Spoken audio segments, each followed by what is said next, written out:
Diascofoot, le miroir du football de la diaspora congolaise.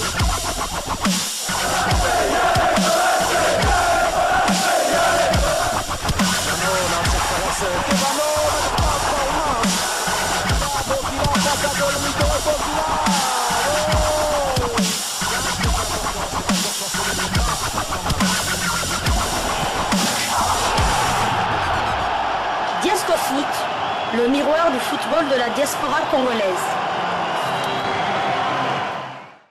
C'est l'heure de partager avec vous quelques informations que nous avons pu récolter pour vous. Des informations concernant les léopards de la République démocratique du Congo, les léopards qui séjournent toujours en Côte d'Ivoire dans le cadre de la Coupe d'Afrique des Nations Côte d'Ivoire 2023. Et les léopards vont jouer leur survie lors de cette compétition ce mercredi 24 janvier contre la Tanzanie. Et nous allons ensemble avec toute l'équipe de Diascofoot analyser pour vous cette rencontre, et nous vous rappelons aussi que nous allons nous retrouver aux alentours de 18h45 jusqu'à 19h45 pour analyser également cette rencontre, et nous allons échanger bien évidemment avec vous. Vous allez donner vos avis en direct.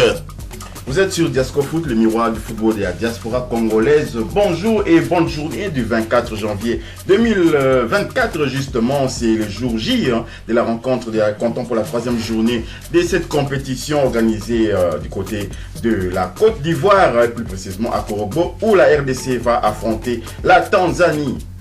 Alors, nous avons parlé de l'équipe de Diascofoot qui vous présente cette livraison sportive. Nous avons Dodi Lobsen et Jean-Martin avec nous. Quels sont les enjeux Dodi Lobsen de cette rencontre qui va opposer la RDC à la Tanzanie? Un match aux grands enjeux. La République démocratique du Congo joue sa survie dans ce groupe F. La République démocratique du Congo, il faut le rappeler, occupe la deuxième place, mais ex aequo avec la Zambie. Mais la RDC a quand même toutes les chances de se qualifier, puisque déjà si elle fait match nul, elle aura 3 points avec un goal différence de 0. Et la République démocratique du Congo pourra donc se qualifier en cas de victoire. Et bien évidemment, là, la RDC pourrait même occuper la première place. Nous allons continuer à en parler au fur et à mesure. Nous allons continuer à analyser également cette rencontre. Jean-Martin, de ton côté, qu'est-ce que tu en penses? Oui, je voulais seulement dire qu'une chose est certaine, si on termine deuxième de cette poule, on sait déjà que nous allons rencontrer l'équipe de l'Égypte, parce que le deuxième du groupe F va rencontrer le deuxième du groupe B.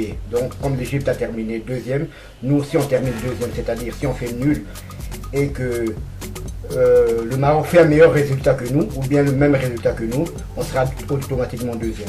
Côté tanzanien, nous savons que la Tanzanie n'a jamais gagné le moindre match dans la CAN, par exemple. Pour eux, ça va être quelque chose d'extraordinaire s'ils arrivent à battre la RDC, puisqu'ils auront 4 points. Qu'est-ce que tu en penses, Dodi Lobsen? Un peu comme la Mauritanie qui n'avait jamais gagné de match dans cette compétition, mais la Mauritanie, une surprise qui a sorti l'Algérie. Et donc nous devons être très très prudents. Une équipe tanzanienne qui nous connaît très bien, nous connaissons aussi cette équipe. La RDC a des atouts, nous avons des joueurs qui ont évolué dans ce championnat. La Tanzanie également, des joueurs qui ont évolué ici en République démocratique du Congo. C'est le cas du capitaine tanzanien Bwana Ali Samata. Donc méfiance, c'est vrai que les Tanzaniens viendront avec un goût de revanche. Rappelez-vous, la République démocratique du Congo, lors des éliminatoires de la Coupe du Monde Qatar 2022, avait étrié la Tanzanie à domicile sur le score de 3-0. Donc prudence du côté des léopards. Et côté justement des Ivoiriens, ils ont aussi une motivation supplémentaire concernant cette rencontre. Une des rencontres qui va opposer quand même aujourd'hui d'une part le Maroc à la Zambie et puis d'autre part la RDC à la Tanzanie. Qu'est-ce que tu en penses, Jean-Martin? Parce qu'il y a des enjeux dans cette rencontre également. Exactement. Du côté ivoirien. Exactement, je crois qu'aujourd'hui toute la Côte d'Ivoire sera derrière l'équipe du Maroc, car si le Maroc bat ou fait nul avec la Zambie sera automatiquement troisième et donc non, la Zambie sera... non, le Maroc doit absolument battre la Zambie Comme ça, la Zambie reste avec 2 points et là, automatiquement, directement, l'équipe de la Côte d'Ivoire sera qualifiée pour le second tour. Puisque parmi les meilleurs troisièmes, il y a, enfin, soi-disant les troisièmes des groupes, il y a déjà le Ghana qui est tombé, parce que le Ghana n'avait que 2 points. Et donc, la Côte d'Ivoire qui a 3 points, attendez de voir, j'aimerais bien voir une autre formation rester avec 2 points, c'est-à-dire par exemple la Zambie, si la Zambie est battue par la Côte d'Ivoire. Tout à fait, comme l'a dit Lobsen tantôt, c'est vraiment, il faut vraiment se méfier de cette équipe tanzanienne. On a vu depuis le début de la compétition qu'il n'y a plus de petites équipes dans cette compétition. Hier, on sera exactement dans la même configuration que le match entre la Mauritanie et l'Algérie. L'Algérie avait besoin d'un nul et d'une victoire pour passer et la Mauritanie devait absolument battre l'Algérie pour espérer se qualifier. Et c'est ce qu'il y aura exactement aujourd'hui. La Tanzanie doit absolument nous battre. Donc on doit vraiment prendre cette rencontre très très au sérieux car l'élimination de l'Algérie doit nous édifier. Alors, Dodi Lobsen, côté RDC, est-ce que le sélectionneur manager des Léopards, Sébastien Desabre, doit garder la même composition d'équipe pour affronter cette Tanzanie au vu de performances, de prestations de la Tanzanie dans les 2 premiers matchs? Une question qui lui a été posée chez nos confrères de Canal+, et Sébastien Desabre s'est exprimé quant à ce. Il a dit qu'il pourrait y avoir quelques changements. J'imagine qu'il est un peu sous pression, la pression du public et peut-être d'autres membres du staff technique qui l'appellent peut-être à apporter des modifications, peut-être en attaque. Nous ne savons pas, mais je pense qu'en gros, Sébastien Desabre n'a pas intérêt à modifier cette équipe. Peut-être faire des choix au niveau de l'attaque, changer 2 joueurs. Je vois un Cédric Bakambu peut-être rester un peu sur le banc. On sait qu'il n'est pas trop en confiance. Est-ce que Sébastien Desabre va préférer l'aligner quand même pour essayer de le remotiver, de le remettre en confiance? Bakambu pourrait faire un très gros match, moi je n'en doute pas un seul instant. Il y a également sur les côtés, je ne vois pas Sébastien Desabre laisser Yohan Wissa qui a montré des très très bonnes choses depuis le début de cette compétition. Je vois plutôt un Théo Bongonda qui n'a pas fait grand chose lors du match contre le Maroc, être peut-être remplacé par un Elia Meshak. Et Jean-Martin, justement, concernant cette composition d'équipe, parce qu'on a vu Charles Piquet sortir un peu suffocant presque, parce qu'il y avait des fortes chaleurs et il n'est pas très habitué à cela. Est-ce que Charles Piquet pourrait être remplacé dans ces 11 de départ et par qui? Bon, d'après Charles Piquet, c'était juste un problème physique, mais il n'y a pas de blessure et tout ça. Donc, connaissant Sébastien Desabre, je crois qu'il commencera avec son équipe type.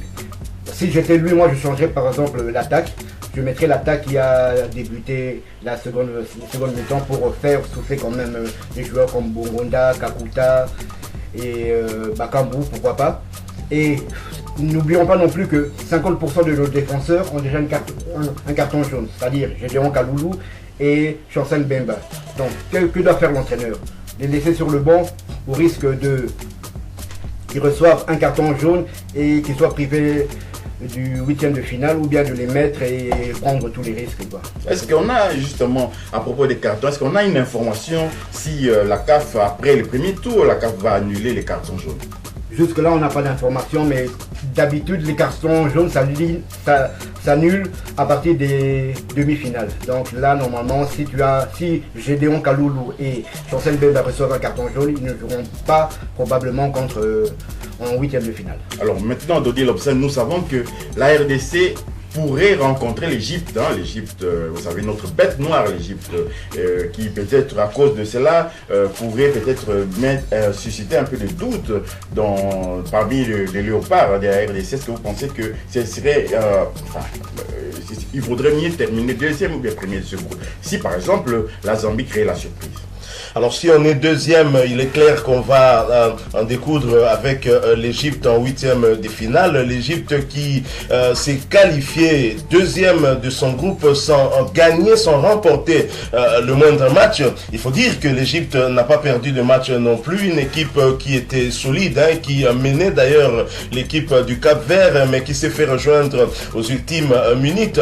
Je pense que si nous suivons les statistiques, l'Égypte est un pays à craindre pour les Léopards. C'est une équipe solide, mais les Léopards d'aujourd'hui a justement montré de très bonnes choses. Hein. Et l'une des forces de cette équipe des Léopards, c'est son côté mental. Les Léopards ont à chaque fois été menés. Ils ont eu à trouver des ressources pour revenir au score. On l'a vu contre l'équipe de Dakar, le Zambien, que nous appelons affectueusement Machine Ma Daka. Les Léopards étaient menés, ils ont su réagir 4 minutes après, mais contre le Maroc, ce n'était pas le cas. À un moment, on s'est posé des questions. C'est à 15 minutes de la fin du match que les Léopards ont su réagir. Ce n'était pas contre n'importe quel adversaire. Sur papier, en tout cas, le Maroc est supérieur à l'Égypte. Au vu des 2 premières rencontres de Léopards, je crois que nous n'avons pas à craindre un adversaire. Et de toute façon, en jouant cette compétition, si nous voulons aller loin, nous ne pouvons pas commencer à choisir des adversaires. On prend en tout cas tout adversaire qui se présentera à nous. D'ailleurs, les Léopards, on a suivi Gédéon Kaloulou qui s'exprimait avant la rencontre contre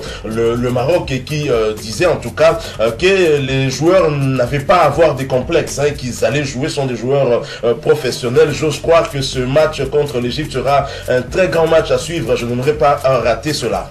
Comment trouvez-vous justement Gédéon Kaloulou par rapport au match précédent qu'il avait presté au sein des Léopards?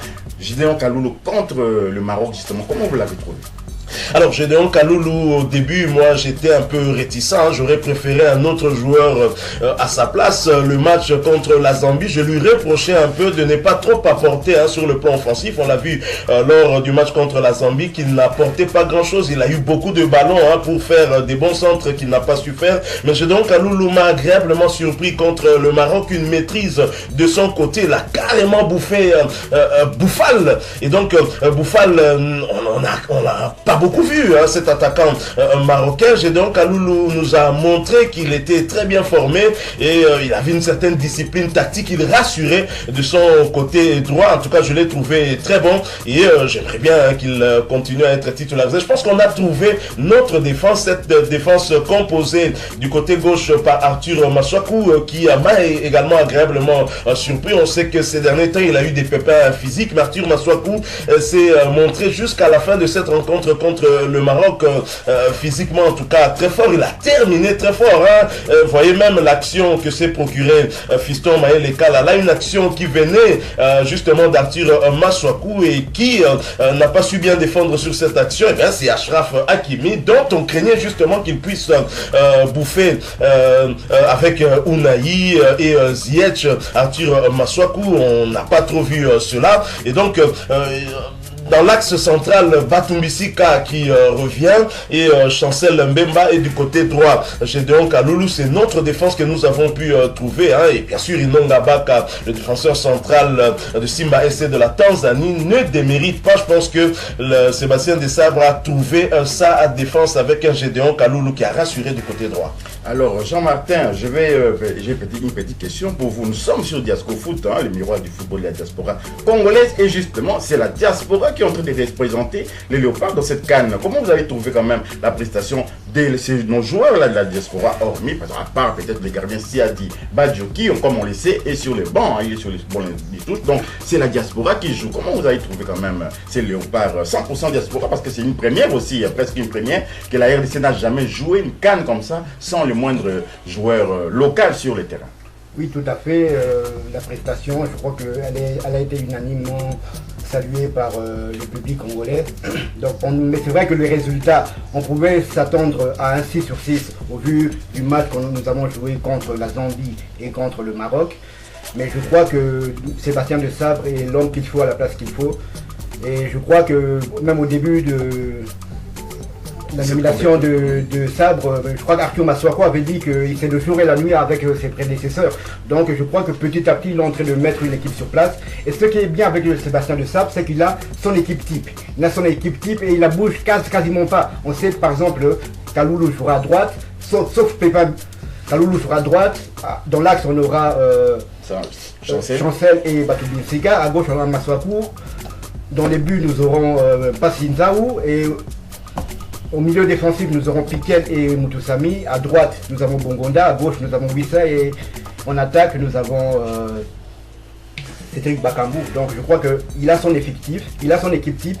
Même après le retour de suspension de Batu Binsika, il n'a pas voulu changer. Il n'a pas voulu remettre Dylan disons qu'il a retenu les leçons quand même des matchs amicaux. Il chamboulait un peu son équipe complètement d'un match à l'autre. Tout à fait, voilà, et il a son équipe type et rien de tel pour la cohésion du groupe et c'est une très très bonne chose. Alors, Dodi Lobsen, l'Angola et le Burkina Faso sont qualifiés, les deux derniers adversaires des Léopards lors de matchs amicaux que certains Congolais avaient dénigré. Pourquoi l'Angola et se trouvant un peu dénigrant quand même l'Angola. Ça vous inspire quoi? Oui, dénigrer l'Angola, c'est vrai. Peut-être que moi-même aussi, j'avais un tout petit peu dénigré aussi cette équipe-là. J'étais déçu par le résultat. On a joué à 2 reprises contre les Palancas Negras et nous avons eu à faire un match nul de 0 but partout. Mais au vu de la prestation de l'Angola lors de cette compétition, nous sommes très vite rendus compte qu'il y avait un travail de fond qui avait été fait dans cette équipe-là. Je ne sais pas ce que l'entraîneur angolais a eu à faire, mais en tout cas, l'équipe de l'Angola que nous avons connue, ce n'est pas celle que nous sommes en train de voir dans cette compétition. Et que dire du Burkina Faso qui montre de très belles choses, qui a toujours été une très très belle équipe. Mais on comprend que la République démocratique du Congo, si elle a perdu contre le Burkina Faso ou fait jeu égal contre l'Angola, c'est aussi à cause justement de cette faiblesse que nous avons. Nous la connaissons tous, entre autres. Plusieurs faiblesses également. On peut parler du gardien de but Lionel Passinza, qui est à sa toute première Coupe d'Afrique des Nations, on peut comprendre, mais au niveau de l'attaque, il y a un problème, il y a un sérieux problème de finition. Nous nous procurons beaucoup d'occasions, nous tirons beaucoup vers le but, nous cadrons peu et donc nous inscrivons peu de buts. Et dans ces conditions, lors des matchs de haut niveau, c'est très difficile de pouvoir remporter. Je pense que si Sébastien Desabre arrive à trouver la solution à ce niveau-là, je crois que la République démocratique du Congo sera un adversaire plus que coriace sur le plan mondial. Je ne parlerai pas sur le plan continental, mais déjà au niveau du continent, on pourrait facilement rivaliser contre des équipes telles que l'équipe du Sénégal, qui a des joueurs extraordinaires, des joueurs qui... une profondeur de banc. Profondeur des bancs également. Je crois que s'il y a un travail à faire, c'est à ce niveau-là. Mais je pense que c'est peut-être plutôt au niveau mental, ça va venir. Je n'en doute pas un seul instant. Et donc, pour revenir à l'Angola, l'Angola a une très très belle équipe et cela a eu à démontrer aux Congolais que les Léopards, justement, ont atteint un bon niveau et ils sont très très forts également. Alors, Jean-Martin, quelle serait l'équipe probable qui va entamer ce match contre, justement, la Tanzanie? Bon, moi, personnellement, si j'étais Sébastien Desabre, je commencerais avec Passinza au goal. Vous les maintenez quand même? Je le maintiens quand même, je mettrai quand même Kaloulou. La défense, je la garderai intacte, c'est-à-dire Kaloulou, Chancel, Dylan et Maswaku, Piquel et Mutusami au milieu. À droite, je mettrai Meshak, à gauche, je mettrai Silas. Au centre, je laisserai Wissa et devant, je laisserai Fiston Mayele. Si on mène par exemple 2-0 à la mi-temps, je sortirai Chancel et Piquel et Kaloulou pour les faire reposer et mettre des autres joueurs. Mais bon, voilà. Oui, Dodi Lobsen, par rapport par exemple à Omenu Kemfulu et Aaron Chibola, ce sont quand même deux profils un peu différents. Personnellement, si vous me demandez, moi je préférerais le joueur qui évolue en Liga, vous l'avez compris, Omenu Kemfulu à la place d'Aaron Chibola. Il ne démérite pas, nous avons aussi une profondeur de banc quand même. Donc si il me faut choisir, je choisirais plutôt le joueur évoluant en Liga espagnole. Par rapport aussi également au niveau du championnat où il évolue, parce que je pense que Aaron Chibola joue dans les golfs, il joue dans les golfs et comme on a besoin de l'intensité, Jean-Martin, qu'est-ce que vous pouvez ajouter? Oui, tout à fait aussi. Bon, mais je crois que dans la hiérarchie de Sébastien Desabre, après Piquel, c'est Chibola. On l'a même vu quand Piquel a dû sortir, c'est Chibola qui l'a remplacé. Mais je crois que ce que on doit féliciter aussi, c'est la profondeur du banc. On l'a vu contre le Maroc, c'est le banc qui a fait quasiment la différence. C'est Meshak qui centre pour c'est Meshak qui centre en retrait pour Silas et Silas qui marque le but. Donc Meshak encore avait eu la même occasion similaire. Justement, on pense que même le meilleur buteur du championnat portugais qui est congolais, il est resté sur le banc toute la rencontre. Donc nous avons une profondeur du banc que Sébastien Desabre a 24 joueurs pour aller au combat. et profondeur qui avait été bien exploité par Sébastien Desabre, qui a pris de ses erreurs. Rappelez-vous, lors du match contre la Zambie, on a reproché à Sébastien Desabre de faire des changements tardivement comme Florent Ibenge. Il nous a rappelé Florent Ibenge, et ça nous a fait très mal. Et lors de cette rencontre contre le Maroc, il a eu à faire entrer des joueurs frais bien avant, et on a vu le travail qui s'est fait après. Le but est venu justement des deux joueurs qui étaient des remplaçants. Chancel Mbemba qui fait une passe à Elia Meshak, de l'extérieur du pied à la Modric, et Elia Meshak qui remet en retrait, et sur le point de pénalty, il y avait qui? Mwanakaouka Silas Katompa, d'un plat du pied qui va tromper Bounou, le portier marocain. Et ce but va lui faire du bien, certainement. Très certainement, parce que Silas Katompa, avec tout ce qu'on a vu au niveau de la Bundesliga, il nous avait un peu surpris à quelques matchs où il a évolué, notamment, je pense, le match amical contre l'Afrique du Sud. Il était en manque de réussite. Je crois que ce but va un peu décanter la situation de son côté. Et je crois que si Sébastien Desabre lui fait confiance, nous pourrons retrouver le Silas de la Bundesliga, et ça va nous faire beaucoup de bien. Tout à fait, je crois que moralement, ça va lui faire beaucoup de bien, parce que dans les matchs précédents, il voulait trop en faire, il voulait trop montrer qu'il était l'un des meilleurs joueurs de la République démocratique du Congo, sans oublier que contre la Zambie, il a raté quasiment un but tout fait. Et heureusement pour lui, il a marqué contre le Maroc, et je crois que moralement ça lui fera du bien, ça fera du bien aussi à toute l'équipe. Alors Dodi Lobsen, concernant Théo Bongona, vous dites souvent qu'il vaudrait mieux le voir peut-être en deuxième mi-temps, parce que les performances sont là, lorsque Théo Bongona est sur le banc et il entre en cours de jeu, c'est là qu'il est le plus performant, parce que peut-être qu'il a besoin d'exploser au moment où les défenseurs sont déjà un peu fatigués. Qu'est-ce que vous en pensez? Contre la Tanzanie notamment. Tout à fait, je suis de cet avis, et c'est ce que j'ai toujours défendu. Je préfère un Théo Bongonda utilisé comme joker, rappelez-vous, à la CAN, je pense aux éliminatoires de la CAN 2006 qui s'était joué en Égypte. On pourrait peut-être avoir l'Égypte comme adversaire en huitième de finale si nous terminons deuxième, ce qui est probable. Et donc, lors de ces éliminatoires, Claude Leroy utilisait souvent Biscotte et Roum comme des jokers, et nous voyons tous comment ce joueur décantait des situations. Rappelez-vous du match contre l'Afrique du Sud où l'entrée de Biscotte a eu à apporter cette victoire inespérée contre cette équipe sud-africaine. Et Théo Bongonda, qui est un très bon joueur, qu'on appelle d'ailleurs Théo Messi, donc c'est notre Messi ici. À partir du moment où il débute le match où les défenseurs sont frais, s'il y a de très bons défenseurs et qu'il tente des choses, ça ne marche pas. Avec la fatigue, il n'est plus percutant. Alors que s'il entre en deuxième mi-temps, les défenseurs sont fatigués. Théo Bongonda est très mordant. Silas Katompa, nous l'avons suivi, il a salué le travail qui avait été fait par ses coéquipiers qui avaient débuté le match. Aujourd'hui, Cédric Bakambu est vilipendé par des Congolais, oubliant que lors de ce match, hormis le pénalty raté, Cédric Bakambu a contribué à fatiguer les défenseurs marocains, de sorte que quand Elia Meshak et Silas Katompa et Fiston Maël Lekalala sont entrés, les défenseurs étant déjà fatigués, ils ne pouvaient plus suivre ce but égalisateur est justement arrivé. Donc Théo Bongonda, pour moi, doit rester sur le banc, et donc entrer quand les défenseurs sont déjà fatigués. Ce travail va se faire par Elia Meshak, Silas Katompa, Yohan Wissa, ou encore Fiston Maël Kalalou, peut-être Cédric Bakam.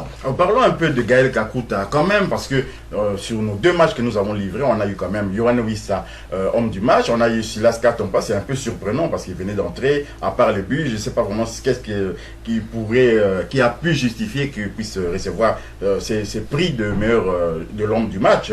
Mais Gaël Kakuta, qu'est-ce que vous pensez de Gaël Kakuta vraiment,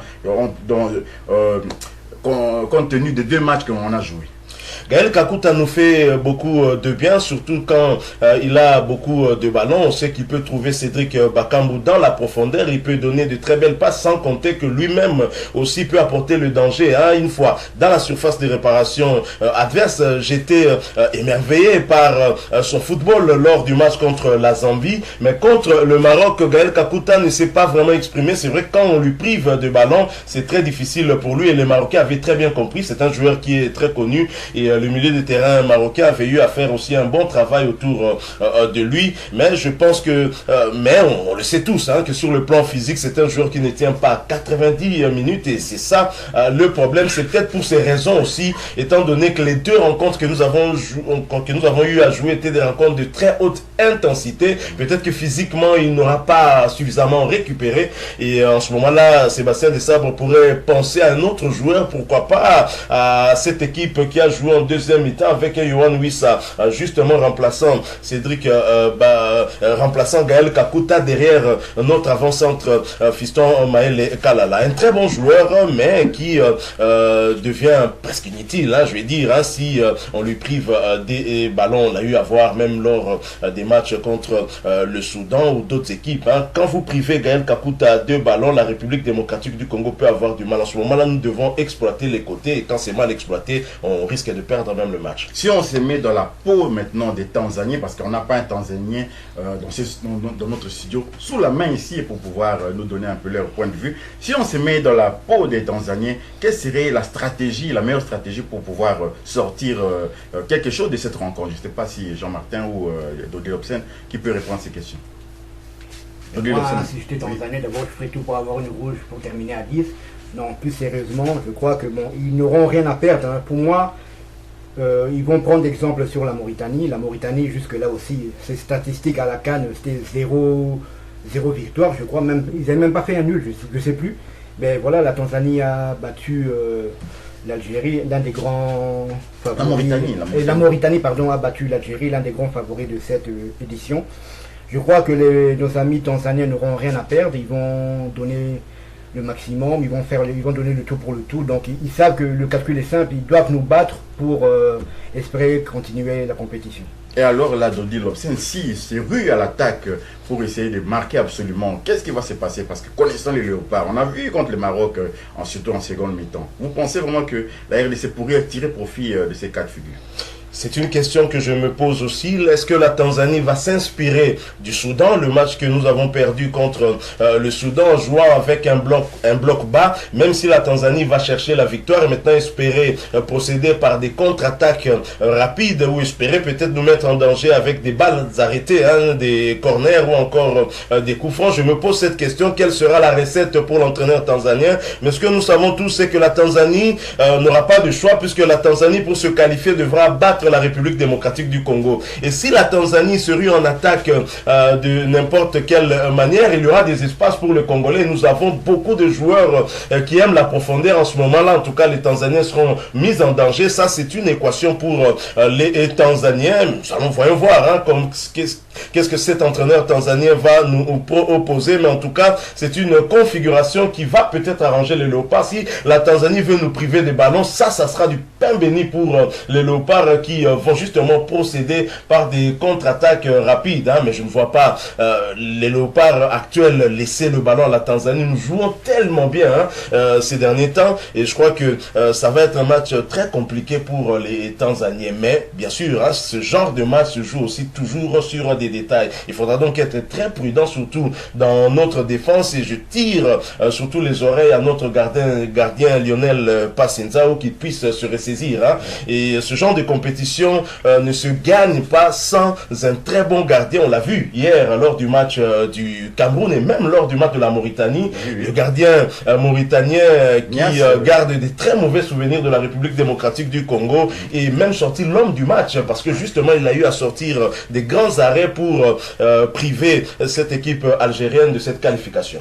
Alors, Jean-Martin, oui. Oui, je dirais l'idéal pour nous serait de marquer le plus rapidement possible. Si on pouvait déjà ouvrir le score dès le premier quart d'heure, ça serait vraiment l'idéal parce que là, les Tanzaniens n'auraient plus aucune d'autre possibilité que de s'ouvrir encore plus et de prendre des risques. Parce que si le score reste 0-0 jusqu'à 5-6 minutes de la fin, ça sera vraiment...